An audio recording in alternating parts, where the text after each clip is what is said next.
xar kanamam soppiku def nañu lañ ca mën ak fa sunu doole yem la ñu mënul ñoom indil nañu ko dañ leen di gërëm chef de l'État di gërëm ministre bi ko yore Abdoulaye Seydou Sow ak direction yi mu àndal yépp ndax wax dëgg yàlla li ñu indil ñun amuñu ko mënuñu ko 40 plateaux par jour indi 3 fourchettes UCG mobiliser plus de 200 à 1000 personnes par jour ñu fas yéene ak lot de matériel yi ñu nar a may yépp donc yaakaar naa ni fii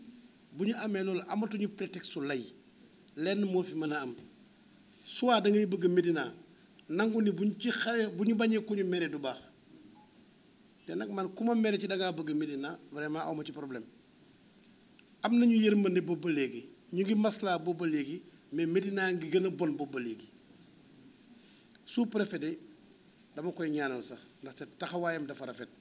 ak équipe bi mu àndal parce que xeex na bu baax a baax pour cleaning day bi ñëw Médina cleaning day la pour ñi ko xamul mooy programme chef de l'État cleaning day bu Médina aye la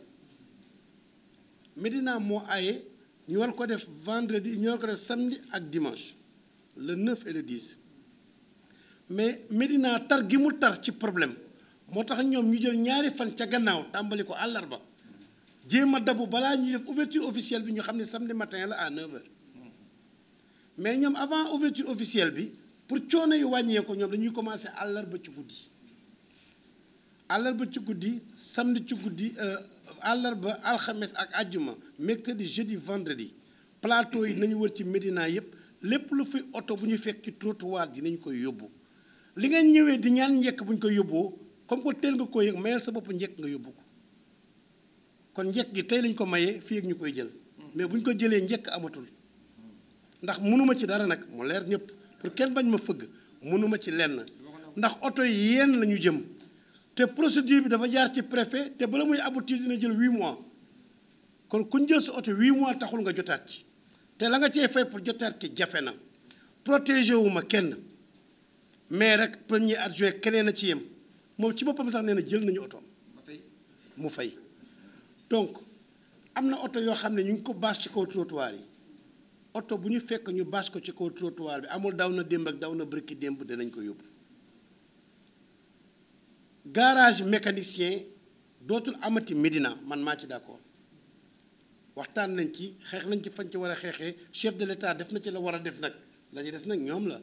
tant que nag chef de l'État taxawul woon seeni mbir maa ngi doon ñaan njekk mais comme que taxaw na seeni mbir nag vraiment nañ ñu may parce que nga dem jël lam la jox ba pare bëgg fee desaat yéen wul maanaam kon tey muñ nañu ba sunu muñukaay jeex kon atelier mécanicien bépp bu am ci Médina jot nga sommation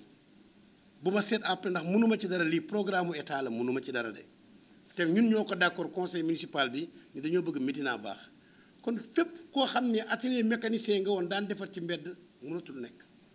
njëkk bi ma ñaan te ñu nangu la gum ma ko nangu la gum laa wax mooy maa leen ñaan menuisier yi nekk Damels ñu may ma ba ci kanam tuuti ma gën a waxtaan ak ñoom ndaxte yóbbu nañu mécaniciens yi fenn mais ñoom amaguñu fu ñu leen yóbbu nañ ma may fii ak diir bu gàtt ma gën a waxtaan ak ñoom ñu seet nu ñu leen jàppalee ba coono googu wàññeeku wante am na menuisier yu ci bokkul ndax am na ci loo xam ne maa tey la gën a nuru maanaam ki nekk rue 13 angle Corniche ak 6 jël koñ ba koñ jël trottoir jël diggu koñ bi jël lépp oto du jàll nit du jàll boole ci yarum xar ak jaay leneen mënatul nekk ci Médina Médina position géographique am mënagul nekk bu fekkee nag nit ñi da ngay topp seen menace naan politicien la ñu ngi koy xaar élection bu élection locale jotee ngeen sanctionné ma kon mais lii moom bii moom bu neexee yàlla dana baax oto yi ngeen di wax mooy gaare ci mbedd yi guddi wax ngeen dëgg dafa fees del ci mbedd yi oto yu Médina guddi gi oto yu weex yi te daf fi bari te mënatu la nekk ndax brigade bii ñuy wax dina liggéey bëccëg dina liggéey guddi mënatu la nekk te fi ñu toog amul sabo de dañuy yóbbu de amatul sabo dañuy yóbbu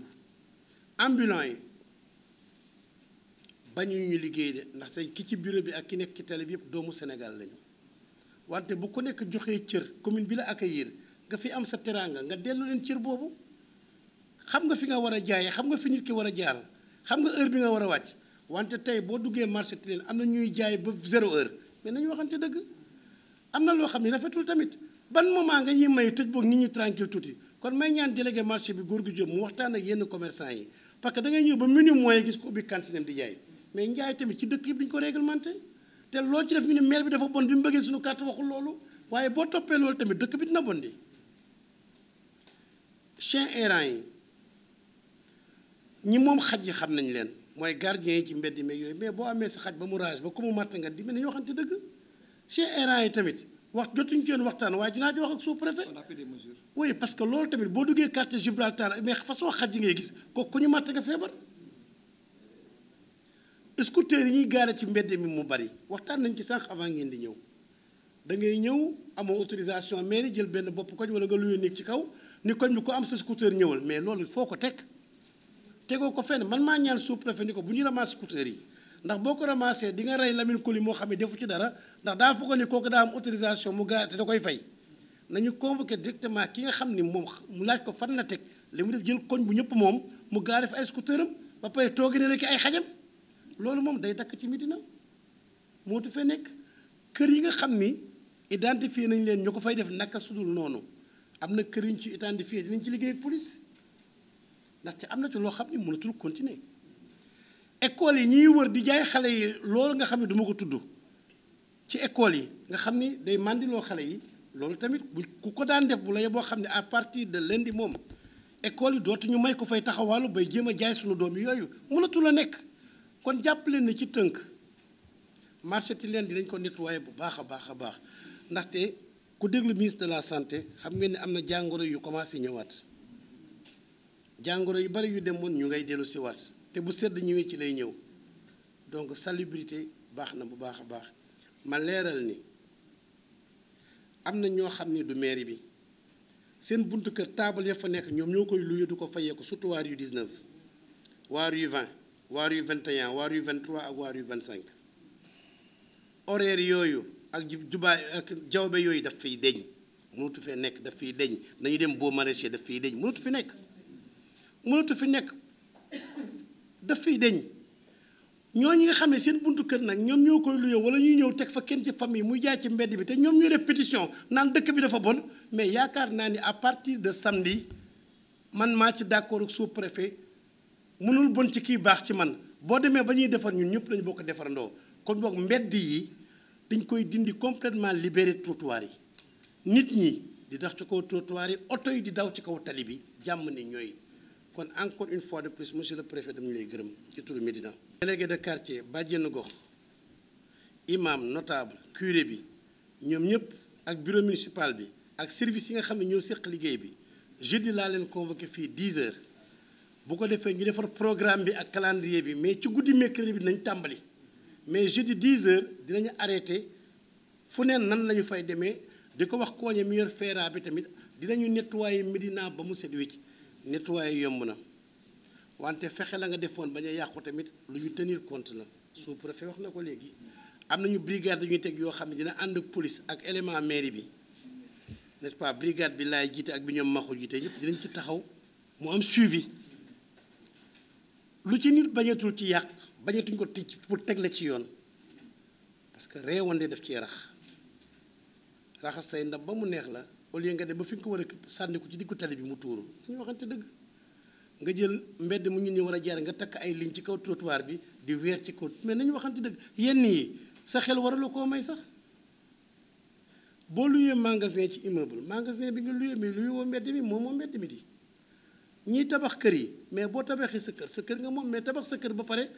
kër gi mu den rafetul nga def benn mur entre les ci trottoir bi pour mu séparer sa kër ak kër keneen kii mais moomoo trottoir bi sa kër moo rafet kii daa amagul doole amoo droit xaaj trottoir bi en deux